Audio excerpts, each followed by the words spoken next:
All right, I'm going to go ahead and begin. The Lord be with you. And also with you.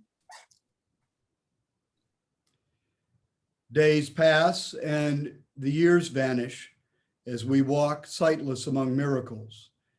Lord, fill our eyes with seeing and our minds with knowing. Let there be moments when your presence, like lightning, illumines the darkness in which we walk. Help us to see wherever we gaze that the bush burns unconsumed, and we, clay touched by God, will reach out for holiness and exclaim in wonder, how filled with awe is this place, and we did not know it. How filled with awe is this place, and we did not know it. Well, good morning. Gonna admit a couple of people from the room. Get my gallery view on so I can see all of you, and welcome you back to a discussion of Mark. We are this morning going to focus on the literary style and strategy of Mark. So I've asked you to read the prologue, and we may get to that, but first I want to talk about the literary style and strategy of Mark as a whole. There are, as you know, a number of different ways to interpret scripture. We have historical critical methods where we try to figure out what was happening at the time. We've got form criticism in which we compare them with other things that are written. And then there's literary criticism, which is my favorite. And in particular with Mark, because Mark is a story. And that's actually somewhat unique for ancient literature. So we'll talk a bit about that. But before we do, I want to revisit a topic we started with John, and that is intertextuality. Intertextuality is a fancy name for citing or quoting or referencing other works. They can be images or symbols or euphemisms, or is often the case in the Gospels, scriptures. And in Mark, a lot of the references, and there are many, are to the Hebrew scriptures.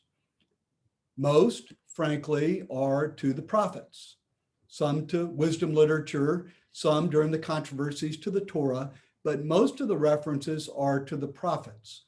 And I'm going to argue that's all intentional.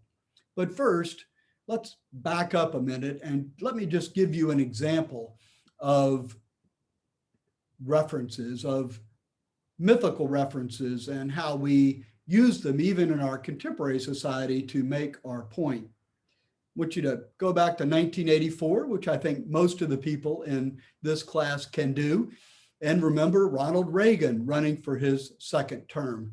One of the phrases that Reagan used over and over again was, "America is back and walking tall." America is back and walking tall. Now think for a minute about Ronald Reagan uttering that phrase, and what did he mean? What did he mean? When he says America is back, what is he talking about? Did we physically go somewhere? If we're coming back, what are we coming back from? I think what he meant and what was understood by everybody is we had lost our way and we have found it again. We were off the path and we are on it again. We were lost, but we are now found. But what he was talking about was our world power. What he was talking about is our ability to project our power in the world. We had become weak and we were now strong. And I think everybody understood that. Some people liked it and some people didn't. But when he said, America is back, we all basically knew exactly what he was talking about. If, however, you just picked up this speech, for example, in 200 years and read that America is back, you might not know exactly what he's talking about. The context doesn't provide it, it provides the context. Does that make sense? So one of my favorite examples of this was a Star Trek episode. I think Gene Roddenberry basically captured all truth in the Star Trek series, the original one. And at one point, the Enterprise lands on a planet and they have sacred scripture. And they're quoting this sacred scripture. And the words kind of sound familiar, but you're not sure quite what they're saying. And ultimately, James Kirk, the prophet in this narrative, figures out that really it's the Declaration of Independence or the Constitution. I can't remember which it was, but one of our founding documents, but it's only bits and scraps of it. So they don't have the whole thing. They've only got part of it. And they know it's sacred, but they don't know exactly what it means. And they've taken the parts they do have, they've turned them into ritual, into liturgy, and they've ascribed meanings to them, but not the right meanings according to James Kirk, not the meanings that we ascribe to them in the United States, right? So that's what we're talking about when we're talking about intertextuality. We're talking about references, sometimes explicit and sometimes implicit, that are understood by the reader at the time the writing is first published, right? Now, the second part of that phrase is an even better example. When Reagan says, America is back and walking tall, what comes to mind when Ronald Reagan says walking tall, right? Cowboys, right? He's not just making a reference about his posture, though I'm sure his mother would have been proud that he was standing up straight.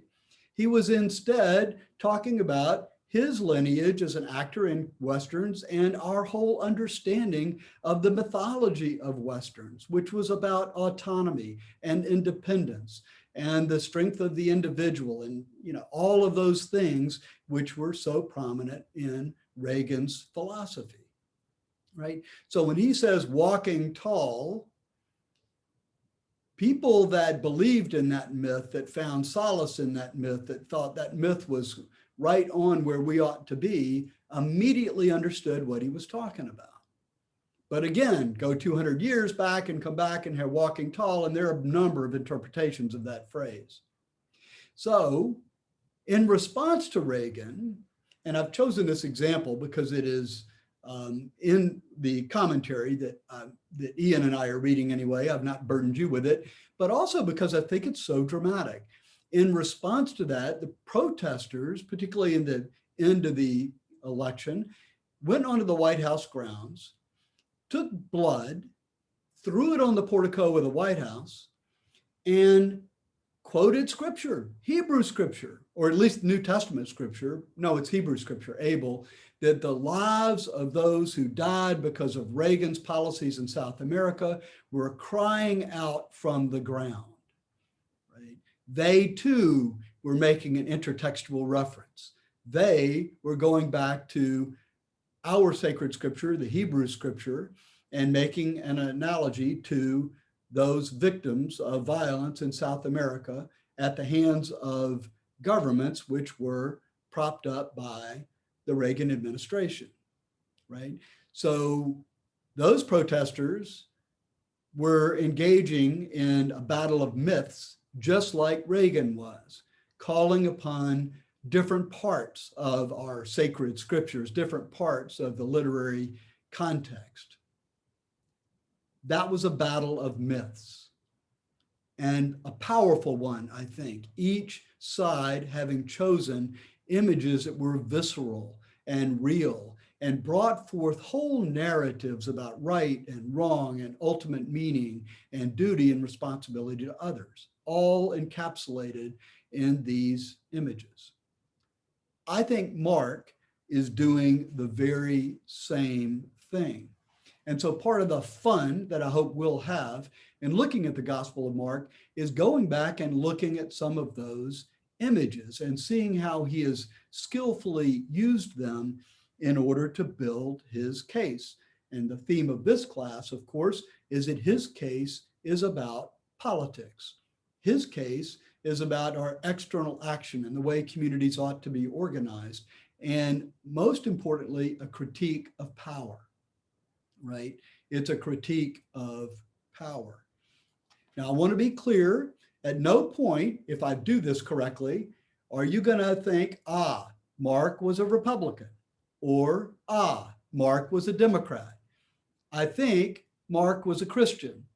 And I think a lesson for us in this time, which seems so crisis-ridden and, as I'll talk about later, so ripe for some kinds of change as we engage in our own battle of myths about who we ought to be, right?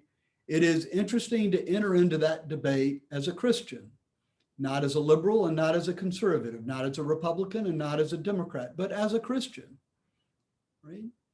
I'm not saying you've got to eschew those parties or ignore political philosophy or not pay attention to some economic analysis.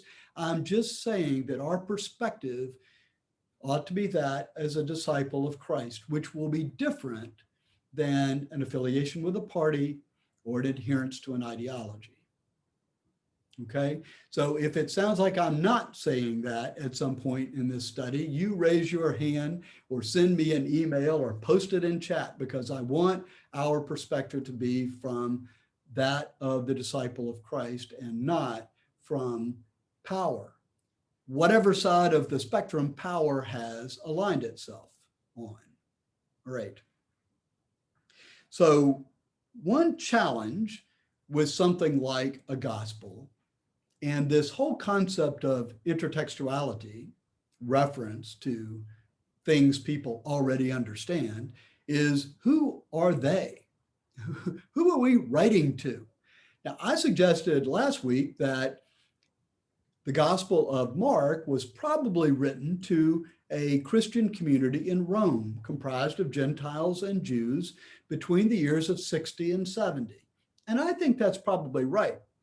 But as Ian reminded me after class, there is also an argument that it was written to a Gentile community that may have had some Jews in it in Syria or northern Palestine, which is a very different place, right? Still subjected to Roman rule, still oppressed, still persecuted, but a very different place.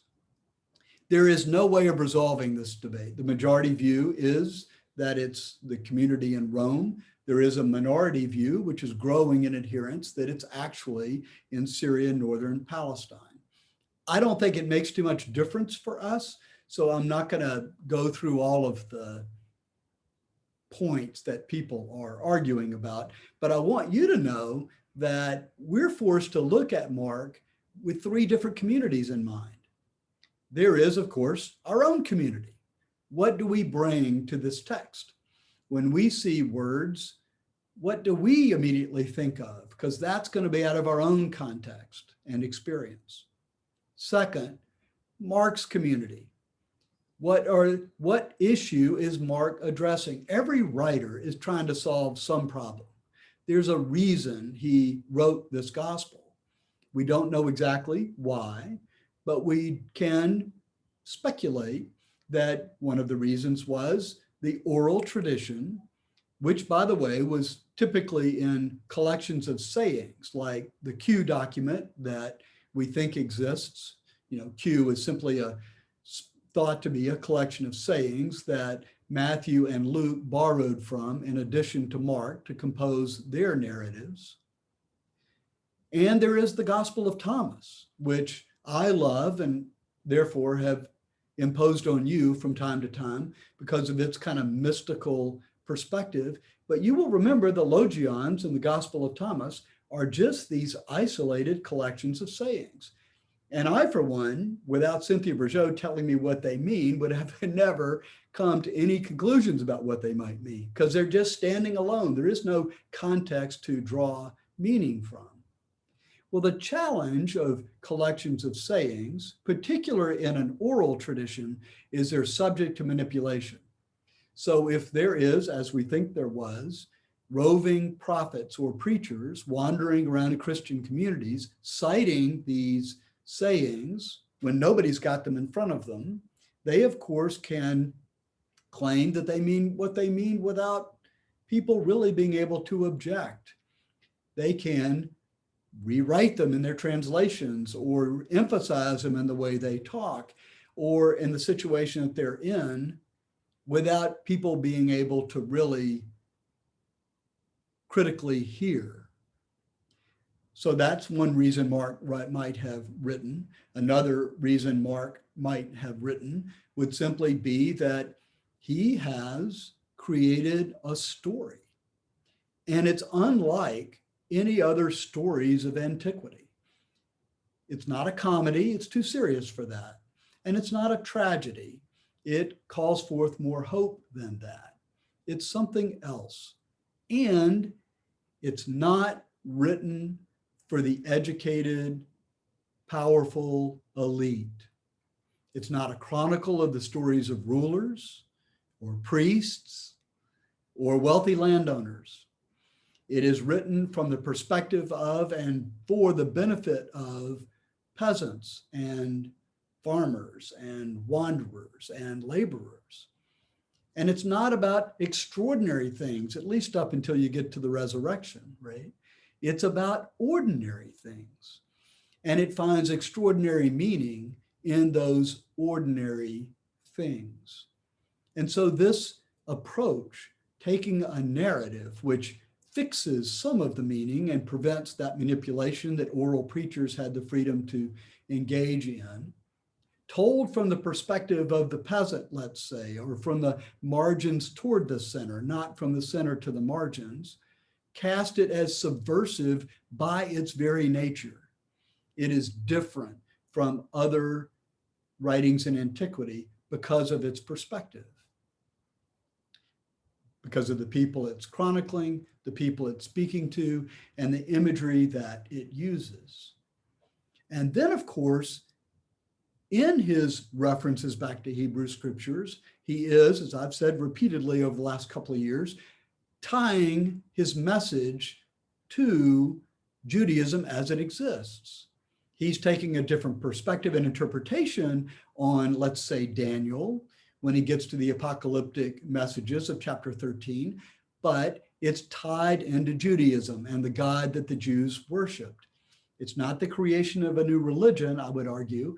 It was intended to be the revival of a particular interpretation, giving new life to the people of Israel that already existed. It didn't work out that way, at least as envisioned by Mark, but I think that was his intent, as it was Paul's intent, right? Not to castigate Jews and decide we had to have something new, but instead to bring the essence of that faith forth in a way that was more inclusive, that highlighted different parts of the tradition.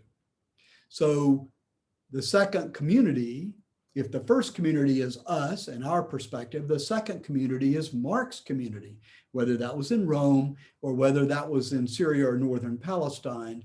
I think there's enough similarity that for our purposes, it doesn't really matter. But I do want you to know there's a dispute out there. And the third community, of course, is the community of Jesus, the community that Mark is narrating. And what about that community and its understanding of what words meant and its interpretation of allusions? So how would they have taken what Jesus said? And how's that different from what Mark's community, some 30 to 40 years later, interpreted what Jesus had said? What's the difference between what Jesus says in the context of Galilee in the year 25? Remember, Jesus's crucifixion is thought to be somewhere around 30 to 33. So we're in that era anyway. That was a different moment than 60 to 70. Remember, the temple is destroyed in Jerusalem in 70. So if you're writing after the temple is destroyed, you're trying to make sense of the tragedy of the destruction and the impact that had on the identity of the people of Israel.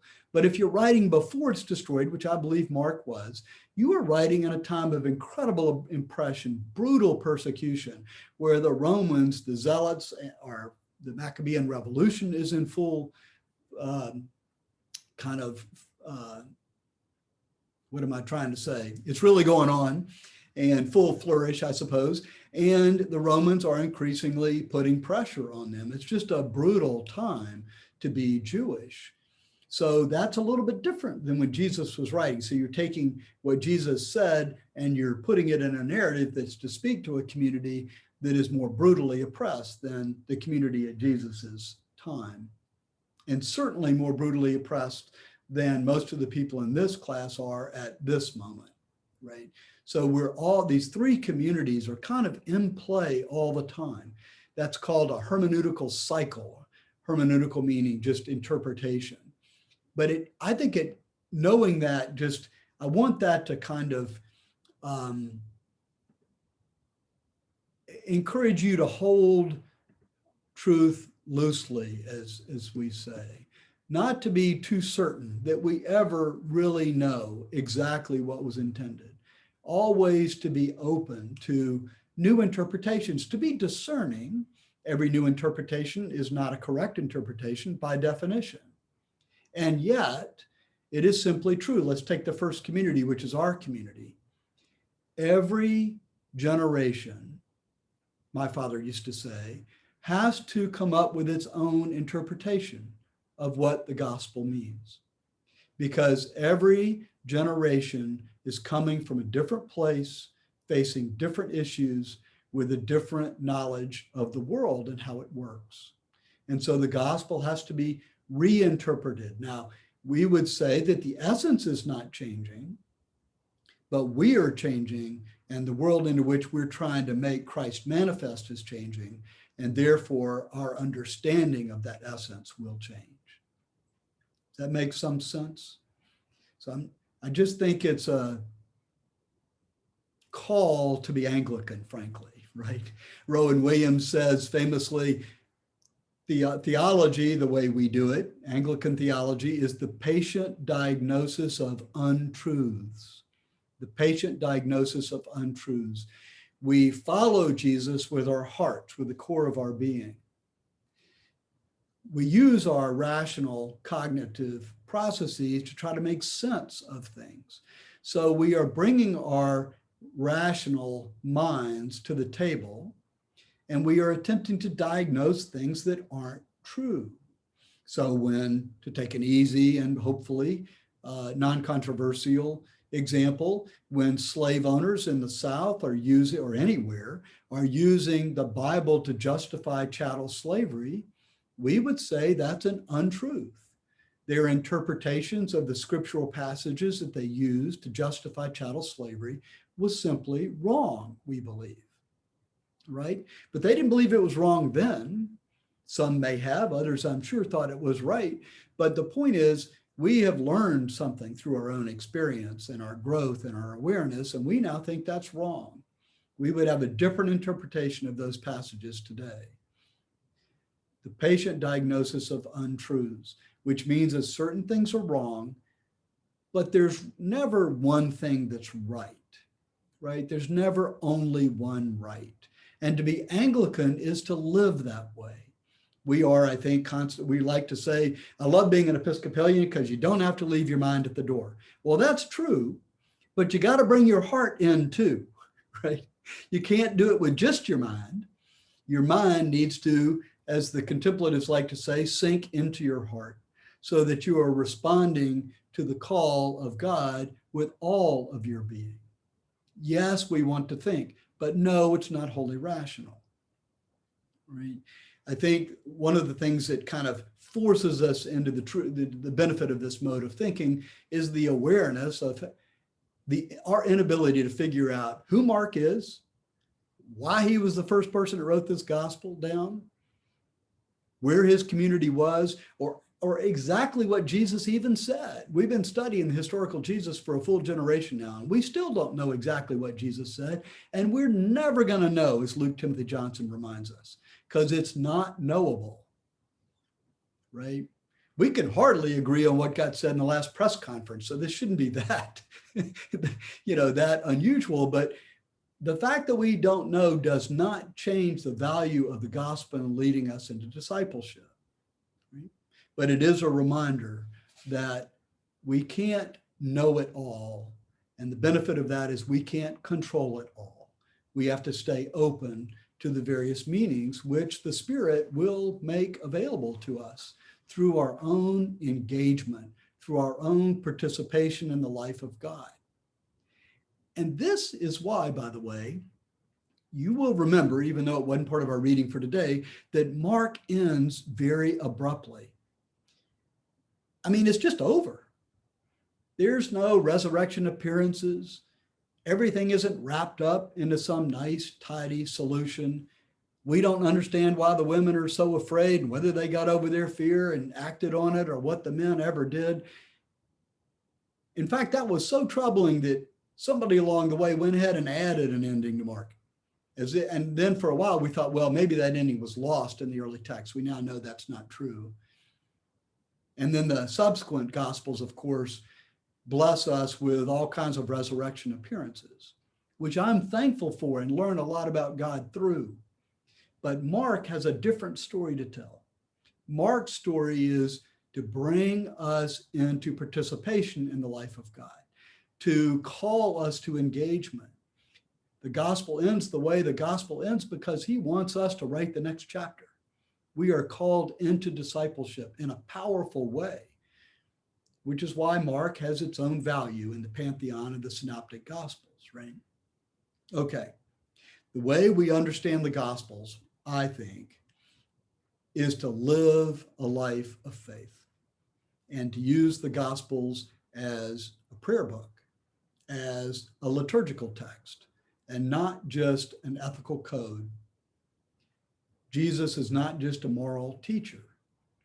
Jesus is the Son of God. Jesus is one with God. That's our faith. And we are to follow in his footsteps, not simply do what he said to do. See the distinction there? And that's part of the contrast that Paul, by the way, is drawing when he's talking about the law, right? It's not a matter of complying with the jot and tittle of an intense code of behavior. It's about being wholly committed to God, which is, I've argued, what Christ means, being one with God and acting out of that commitment. Doctrine, the Torah, is a wonderful guide to that. But we will, when Paul says Jesus is the end of the law, he means the fulfillment of the law, the purpose of the law, not the termination of the law. To say you're the end of something can mean the termination point in time and space, but it can also mean fulfillment. And that's what Mark is calling us to, a participation in the life of God. Okay. Any questions about that part of the analysis of literary form and purpose?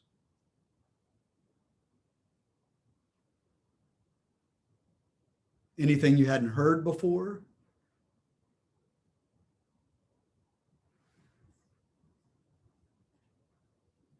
Okay. Well, let's look briefly at the prologue then. The prologue starts as it is written, which is an old claim of authority and frankly, the status of writing. As I mentioned before, you weren't in a culture of writing. I mean, the printing press is what, 1,300 years away? People didn't have parchment just sitting around, and a lot of people didn't know how to write to begin with. So to say it is written is a claim of authority, of status. And that is the phrase that Mark uses generally to preface quotations from the Hebrew scriptures, right? As it is written in Isaiah. The second thing is simply the status of writing, which, as I say, he's claiming a status while at the same time subverting the typical purpose of that status. Most writing is done by highly trained, highly educated, high status scribes chronicling the lives or deeds of the elite. I don't mean that in a pejorative sense, by the way. I just mean to be the people that are governing or the people that are holding the power, economic or political in society. That's not what Mark is doing, of course. Mark is taking this writing and then adopting this perspective from people who are not in that socioeconomic class. Then there's the language that Mark uses, which presumably is just the way he wrote, but it's Greek. But we're told, and I don't have the kind of skill to discern this for myself, that it's relatively poor Greek.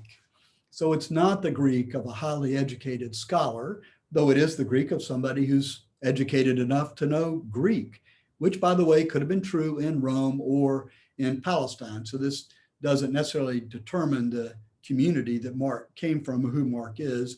But we also were told there are a lot of references to Latin terms and Semitic terms or Jewish terms. Now, knowing that there are Jewish terms in there might suggest that it was written in Palestine or Syria, and the Latin terms might have suggested it was written in Rome. But the truth is, either existed in either place. Most of the Roman terms are used to refer to, or they would have come out of vocabulary that would have been used by business people or the military. So those terms would have been floating around in Syria or Palestine because it was still under Roman rule. And similarly, the Semitic terms could have easily been used in the community of Jews and Gentiles that existed in Rome. So the presence of those terms, while sometimes used to argue about the community that Mark was writing to, I think in the end don't really become dispositive. But they do assume that people know what you're talking about, right? America's back and walking tall. Those kinds of sentences occur repeatedly through Mark.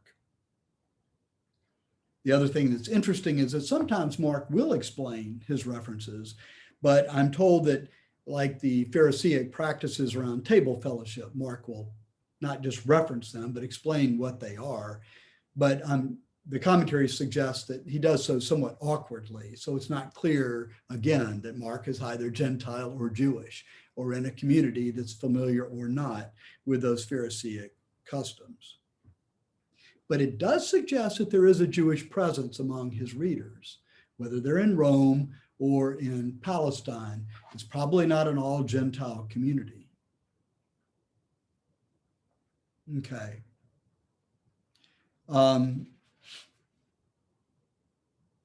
I want to also just focus on his images and how subversive they are. You can tell that a major theme throughout Mark is going to be the part of being the perspective from the margin or that of a peasant is to subvert the assumptions that are made in the structuring of society. I think that's part and parcel of what it means to read Mark politically. And as a result, he provides a lot of photo ops. You know, a photo op is like, was it Paul Ryan? I forgot what presidential candidate did the photo op where he walked into a homeless shelter and they caught it and was washing dishes, and that became part of his campaign literature. And then it turned out he actually didn't wash any dishes. He just posed for the photo op. And so we fussed about that. It didn't really make any difference whether he did or didn't.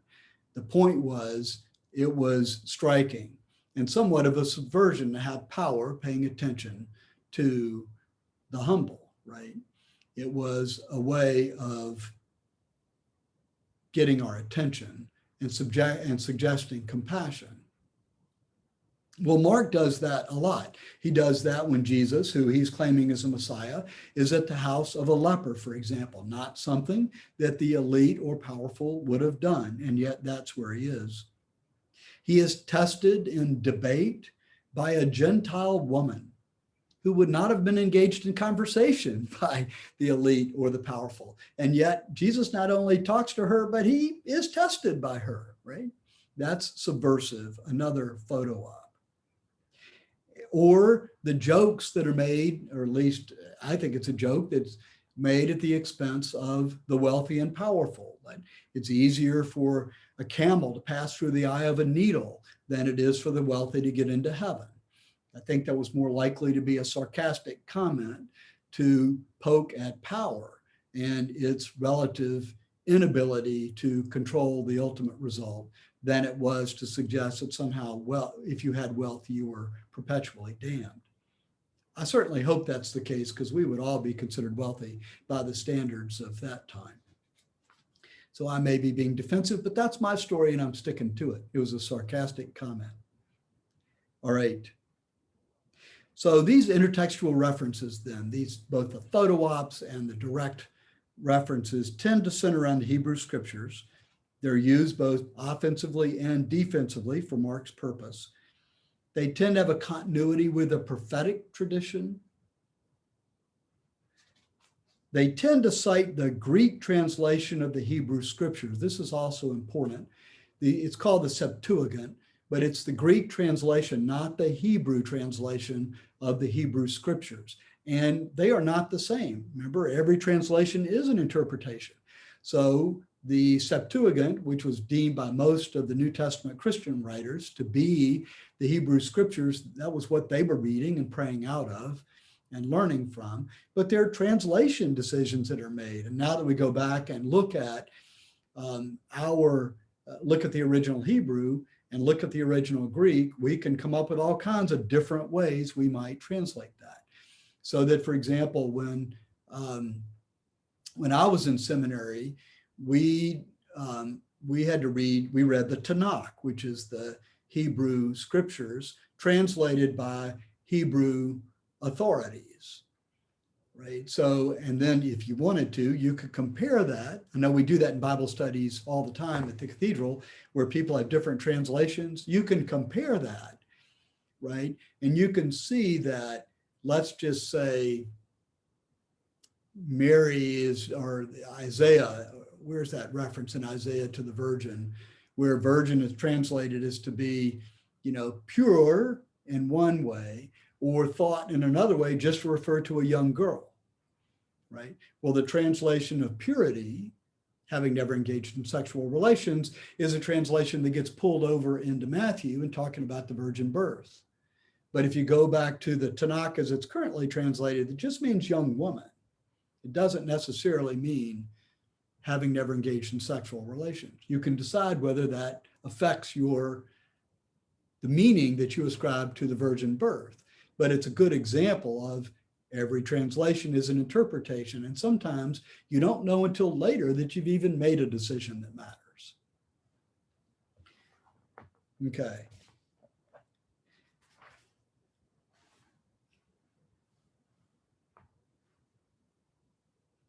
I want to say that as the references are made to the Hebrew prophets, there's something to say about the prophets, and there's something to say about apocalyptic literature. And I'm going to try to say that in the next 10 minutes because I want to get that in this class.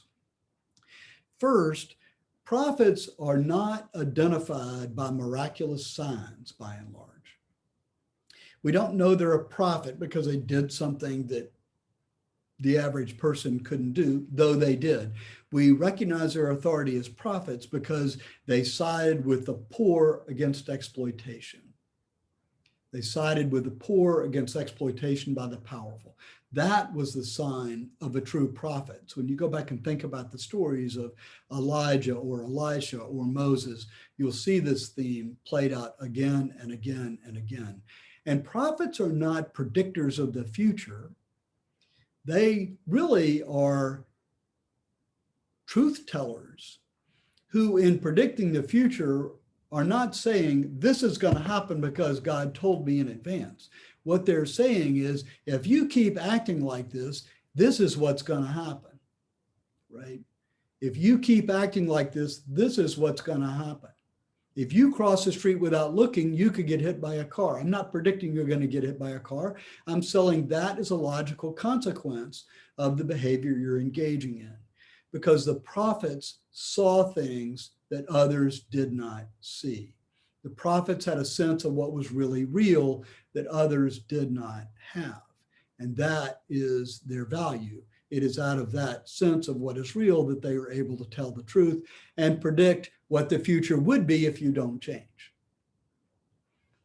But I think it is not helpful to think about the prophets simply as being somehow closer to God and therefore knowing more about what's going to happen.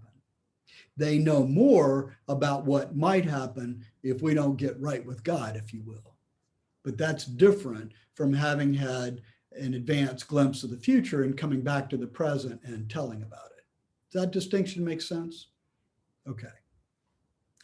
I think Mark follows what's sometimes called a prophetic script. So there actually is a pattern of life that the prophets live out. And I think Mark cast Jesus as living out that prophetic script. So for example, you might, if in that frame of reference, you might say that when Jesus predicts his own death, which he does repeatedly and famously, right, in all the Gospels, that's not about Jesus knowing what's going to happen because God gave him a memo at the outset that had this in the final paragraphs. That's about Jesus knowing the prophetic script and understanding what happens to people who are doing what he's doing. See how that plays itself out? He is saying that here's what's going to happen to me, and it seems inevitable. And I'm going to keep doing what I'm doing anyway. But as I challenge the powers, they are not going to tolerate that. And it will cost me my life, which I give for you. Okay? To give you a modern, or at least more contemporary version of that, think of Martin Luther King, who I at least think of as a prophet, and his final speech in Memphis. Remember the sanitation strike where the two workers are crushed and the city doesn't respond in an appropriate way. There's a strike by the sanitation workers. Martin Luther King goes up. He makes this powerful speech. In that speech, about 11 minutes in, actually, he predicts his own death. He says, we are going to make it to the promised land. I will not be there with you, or I may not be able to be there with you. But I want you to know tonight that we as a people will get to the promised land. It's following the prophetic script. Now, in fact, he goes back to his hotel. He stands on the balcony. He's shot in the head. That bullet severs his spine and he dies.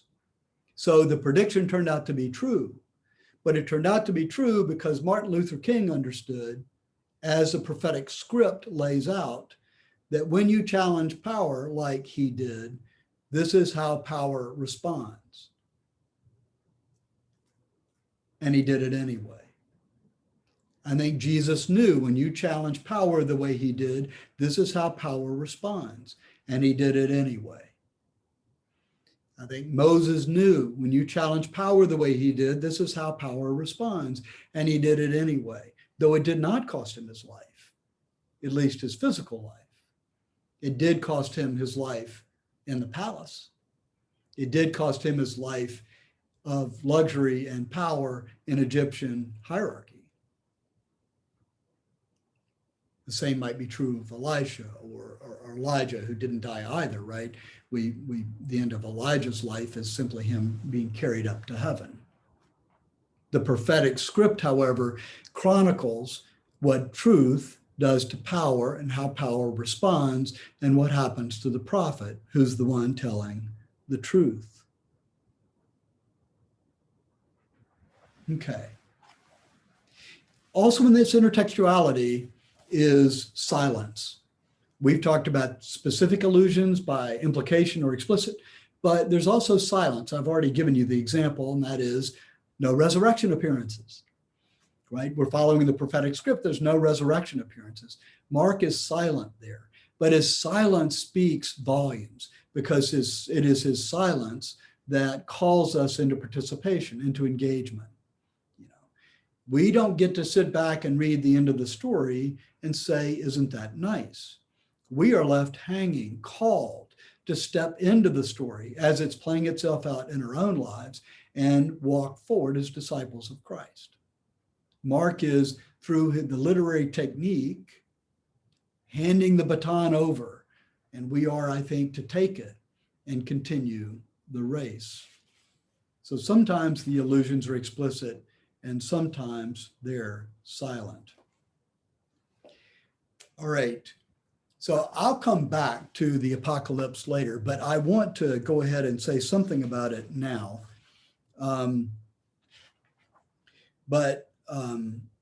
Before I do, I want to make one other comment about silence. Marx, not Groucho, by the way, Marx famously said, philosophers seek to understand the world. The point, however, is to change it. Philosophers seek to understand the world. The point, however, is to change it. Now, I'm not giving you this quote because I think it's right. I'm giving you this quote because I want you to think, though you needn't share, about what it meant for me to quote Marx. How did you hear that differently because I ascribed it to Marx than you might have had I ascribed it to Jesus or Moses or Sam Candler, right?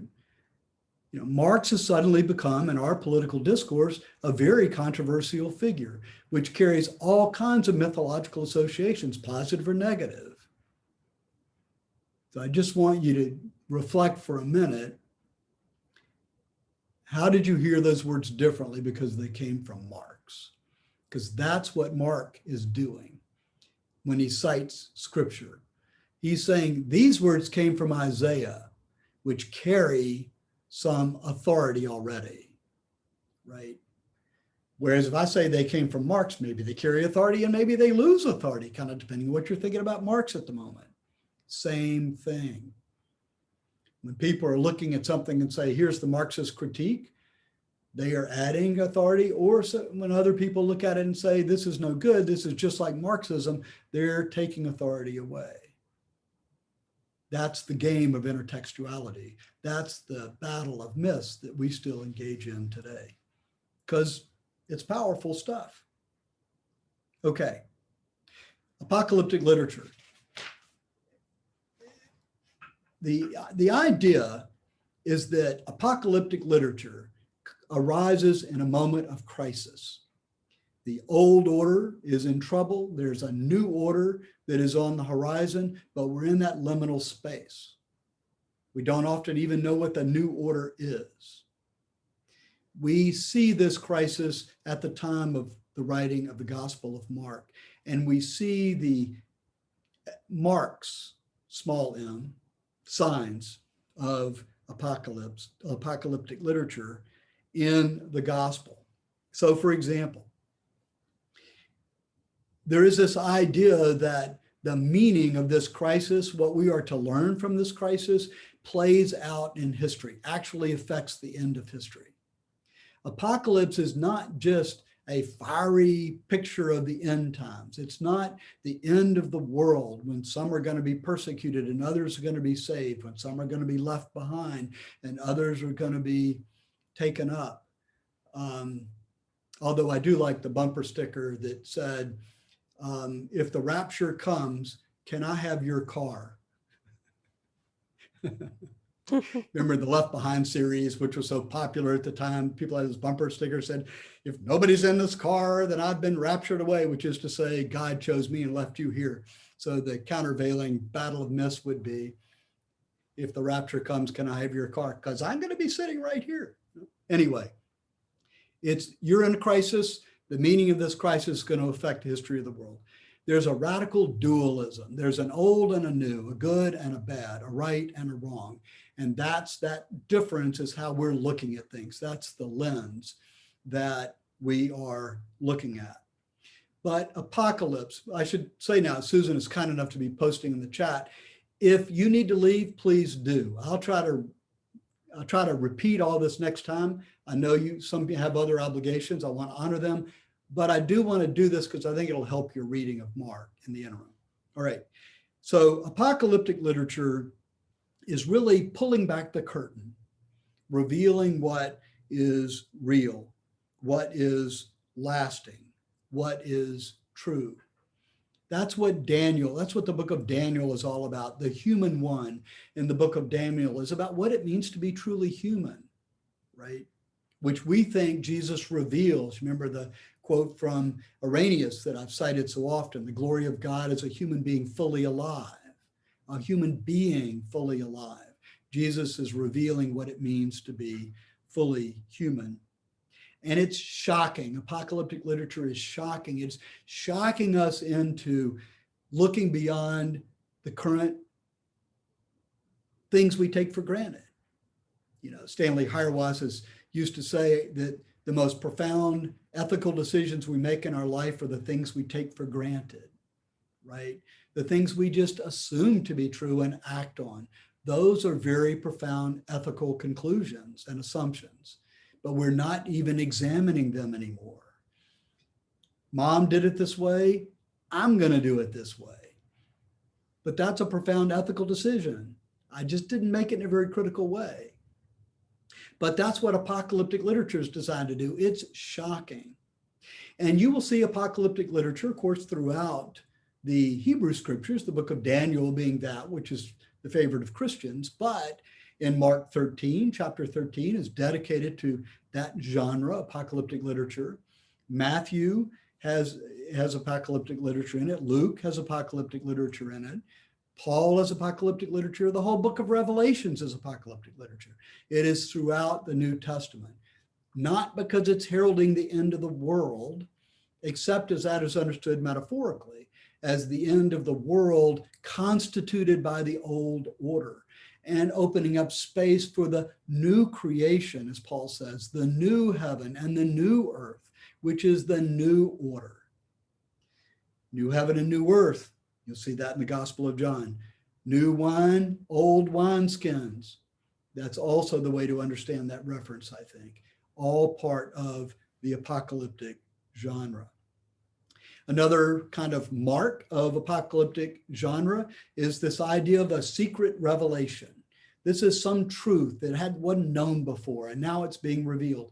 But note, it's not being revealed as some kind of esoteric knowledge only to those who are educated in some way or privileged to be part of a particular sect. It is instead revealed for all to see, and even then we don't see it, right? It's all right there, and even then we don't see it, as is modeled by the disciples in the Gospel of Mark over and over and over again. These are the ones chosen by Jesus. Jesus revealing the truth to them. They don't get it. Even Peter. Of course, one way to react to that is to say, what fools they were. How could they not see? But the truth is, we don't see either, which is why the one constant in our faith is typically that we're always wrong, right? Yeah, we're always realizing that we're wrong. That's what the journey of faith is about, is this constant growing in consciousness and awareness, seeing things we didn't see before, looking at the world and with more perceptive vision, and growing in our ability to be compassionate, growing in our ability to be with others. That's where joy comes from. That's what faith is all about. That's the secret revelation of apocalyptic literature. We think of it as spiritual maturity sometimes, same thing. But the apocalyptic literature is typically oriented at structures of power on this earth in this life. And Mark adopts those, I think, for that purpose. And then finally, and in Mark, maybe not finally, but most importantly in Mark, is there's this idea that the suffering of the just is revelatory. The suffering of the just is revelatory. There's something about the man without sin being crucified on a cross which forever makes us question crucifixion and judgment and mob rule and oppressive authority. Right? Jesus was innocent. Jesus was without sin. Jesus is not the first innocent guy crucified, as I've said repeatedly, right? He's not the first guy to suffer that way. In fact, the Gospels are clear. He didn't really even suffer as much as other people have been crucified. We also know that Jesus would have been around during one of the early rebellions up in Galilee, where the Romans lined the road with crucified rebels. They crucified so many people, they ran out of wood. Crucifixion was not new. Painful suffering was not new. But the painful suffering of an innocent man has captivated our imagination for centuries, which is why I think the sign of the cross becomes so important for Mark. It represents the end of the world structured by the old order. It loses its authority because we can now see it for what it's doing, right? The suffering of the just. Now, in our more contemporary understandings of things, this is what Martin Luther King and Gandhi and others, I don't mean to leave out anybody who's responsible for its formulation and proclamation, but this is what nonviolence is all about. That somehow taking suffering onto my body so shames you that you can't ignore me. That's what's happening in the civil rights movement on the streets when dogs and batons and fire hoses and other things are unleashed on the demonstrators, right? That somehow the televised images of that brutality is so much that we see the oppressive power structure for what it is when we couldn't or wouldn't see it before. Right? That's what nonviolence means. Now, what's interesting, I think, and I don't have time to go into today, is who is it that ought to be adopting the principles of nonviolence? Is it only the powerless who, as is true with Jesus, I think, and certainly true with Martin Luther King, or at least in his mind, had no other more effective method? Malcolm X disagreed, of course, right? Violence would not have worked. But what happens if the powerful adopt the principles of nonviolence? What happens if the state, who, by the way, has a monopoly on violence, the way we structure our society? It can permit others to engage in it, but it fundamentally has a monopoly on violence. What happens if the state adopts the principles of nonviolence? Which is not to say they can't ever be violent. I don't think that's what it's about. I think it is to say that you would never lose sight of your first calling to protect and serve, right? To protect and serve. And how would the state act differently if nonviolence was a conscious purpose and means of its executing its power? I choose that term intentionally, right? I mean, I think that's an interesting principle to think about when we're now looking at how do we act to control violence? How do we act in response to protest? How do we act in building a safe society? Where are the principles of nonviolence in the eyes of the powerful? This is not the same as defund police. I'm not saying that police people are bad or that blue lives don't matter. I want to steer clear of those, in my view, overly simplistic battles. I think those are the wrong questions to be asking. The right question to be asking is, how does a state engage in protecting society so that we are better, more compassionate, more inclusive? That's a Christian question that is not, I think, being taken up full force by the questions being asked on the right or the left, or the blue or the red, or the Republican or the Democratic political campaigns. But it's a question Christians ought to be asking. Okay, apocalypse means unveil. Apocalypse means unveil. Apocalyptic literature uses very rich imagery to unveil truth. And when it unveils the truth about the way power is being exercised, it creates a path for us to move forward. It creates space for us to grow. It creates the promise of a new creation, a new heaven, a new earth, new wine, right? Wine being literally the sacramental symbol for life, right? Blood, new life. That's what apocalyptic literature is designed to do. That's primarily its concern. And the last element of apocalyptic literature, which you can see in Mark, is repetition. Mark hits these things over and over again, and they apply to us in person and they apply to us collectively, which is why I think it's wrong when we say, you know, people that want to engage in social activism look at people who look at the gospel spiritually and think we're missing the point, or somehow engaging in self-protective weakness or lack of courage. I think that's wrong. I think that our collective action comes out of our spiritual maturity, that our spiritual growth drives our ability to be effective in our collective action. But I don't think that spiritual growth can simply exist in us as a private matter. It will, when it hits the core of us, generate a public action, right? This is what Brutto called spondic energy. Do you remember talking about Brutto, the idea that we're going inside and contemplative movement, but to get to the contemplative space, to experience the presence of God, is to burst with energy.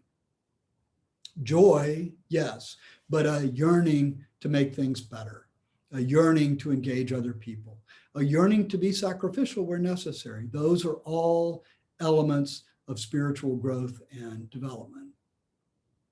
So it's not contemplation or action, it's contemplation and action. That's why Richard Rohr named his institute as he did. You cannot have one without the other. Mark, I think, is focusing on that political action. It is a gospel aimed at public behavior, but it does not lose sight of private, personal, spiritual needs or growth.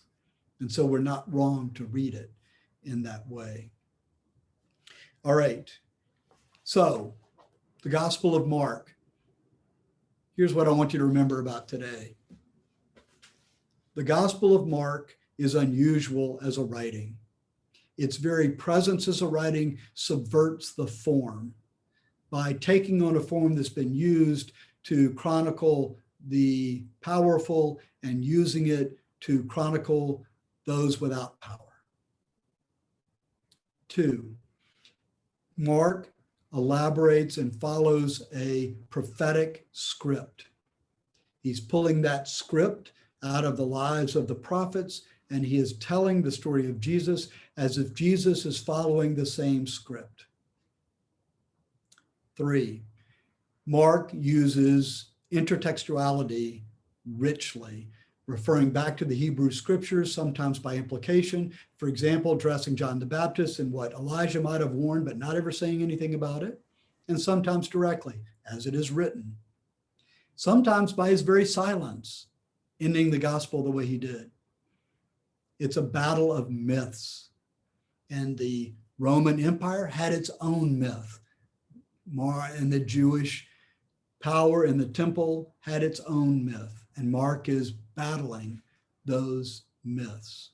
And finally, Mark is utilizing the genre of apocalyptic literature to unveil the truth, to spell the end of the old and the possibility of the new. And all of that, I hope, will make Mark so much more fun to read and so much more rich to guide us as we try to figure out how we walk in the world as Christians, asking questions that Christians ought to be asking and answering them in ways that are at least directed, supported, guided by Christian scriptures. Okay. Well, I'm going to start off with some kind of summary of this next time, but I'm hopeful that at least the general sense of what I'm saying about Mark will help you as you begin to read through it. So go ahead and read both the prologue and into chapter 2. It's not a lot. All right, well, if you're still hanging around, you are free to ask questions. And for those and happy Mother's Day, by the way, I forgot to say that. Happy Mother's Day to all those who've been our mothers and all the ways that people needed to mother us. Any questions, though, that you want to ask? Okay. It's a lot. I'll repeat it. But I hope this ain't your, remember that old commercial, "This is not your father's Oldsmobile"? Well, when we're done, I hope this is not your parents' Mark. All right. Peace. See you in a week. Okay. Thank you, George. Bye. Thanks, George. Thanks, George. Thanks, George.